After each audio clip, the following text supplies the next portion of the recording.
جو اس زمانے میں غیر مسلم تھے، ان کی جو پریکٹسز تھیں جو کہ اسلامک پرنسپلز کے خلاف تھیں، نبی کریم علیہ السلام نے ان کو بھی توڑا۔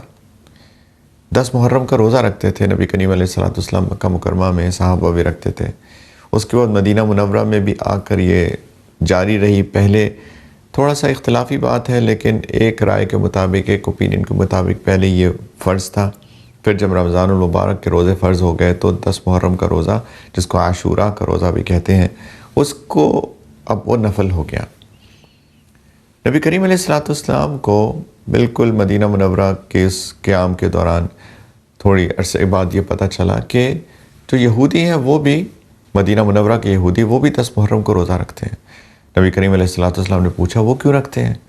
تو بتایا گیا کہ 10 محرم کو اللہ سبحانہ وتعالیٰ نے موسیٰ علیہ السلام کو فرعون سے نجات دی تھی، تو اس لیے اس کے اظہار تشکر کے طور پہ یہودی 10 محرم کا روزہ رکھتے ہیں۔ تو نبی کریم علیہ السلام نے فرمایا کہ موسیٰ تو ہم سے زیادہ قریب ہیں ان کی بنسبت، تو ہم روزہ جاری رکھیں گے، لیکن ان کی مشابہت نہ ہو جائے، ان کی ریزمبلنس نہ ہو، ہم اس کے ساتھ ایک اور روزے کا بھی اضافہ کریں گے، یعنی 10 کے ساتھ 9 محرم کا روزہ بھی ایڈ کریں گے، صرف تاکہ وہ جو کلچر کسی اور گروپ کا، کسی اور دین کا بنا ہوا تھا، اس کلچر کے اندر کہیں ہم ضم نہ ہو جائیں، کہیں وہ کلچر ہمارے اندر بھی نہ آ جائے۔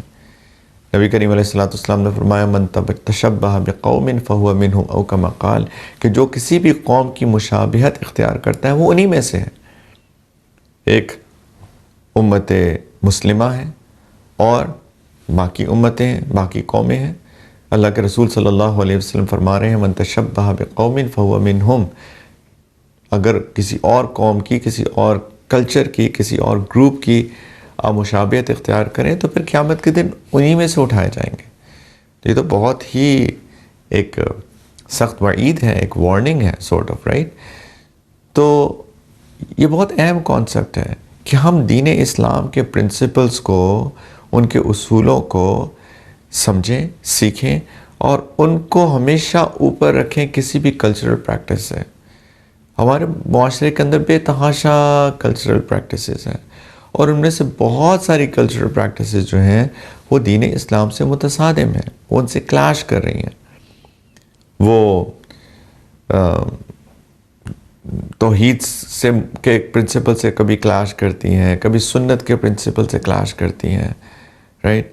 تو پلیز اس چیز کو ہم لوگ سمجھیں، اس چیز کو سیکھیں کہ ہمارا کلچر ڈومینیٹ نہ کرے دین اسلام پر، بلکہ اسلام ڈومینیٹ کرے کلچر کے اوپر۔ اسلام کے پرنسپلز ہم سیکھیں اور اس کے مطابق ہم اپنے کلچرز کو ری ڈیفائن کریں۔ میں یہ نہیں کہہ رہا کہ کلچر بالکل ختم کر دیا جائے۔ لباس، سندھیوں کا ایک لباس ہے، بلوچیوں کا ایک لباس ہے، پنجاب میں ڈفرینٹ جگہوں پہ ڈفرینٹ لباس ہیں، پٹھانوں کا ایک لباس ہے، مثال کے طور پہ۔ As long as Islamic principles کے تحت ہیں تو یہ سارے لباس ٹھیک ہیں۔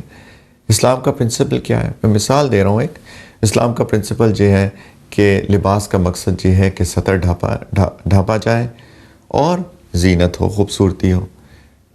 تو اگر مثال کے طور پہ کوئی ایسا ڈریس ہے جو کہ سکن ٹائٹ ہے، جس کے اندر انسان کا جو پورا جسم ہے وہ عیاں ہے، تو پھر تو سطر نہیں ڈھپا۔ اسی طریقے سے اگر سی تھرو ڈریس ہے تو سطر نہیں ڈھپا، رائٹ؟ تو اسلام کا پرنسپل یہ ہے کہ سطر ڈھانپو، لباس کا مقصد یہ ہے، اور آف کورس خوبصورت بھی لگے انسان۔ تو اگر یہ 2 پرنسپلز پورے ہوتے ہیں تو وہ کسی بھی کلچر کا ڈریس ہو ایبسلیوٹلی فائن، بالکل ٹھیک ہے، اس کے اندر کوئی ایشو نہیں ہے۔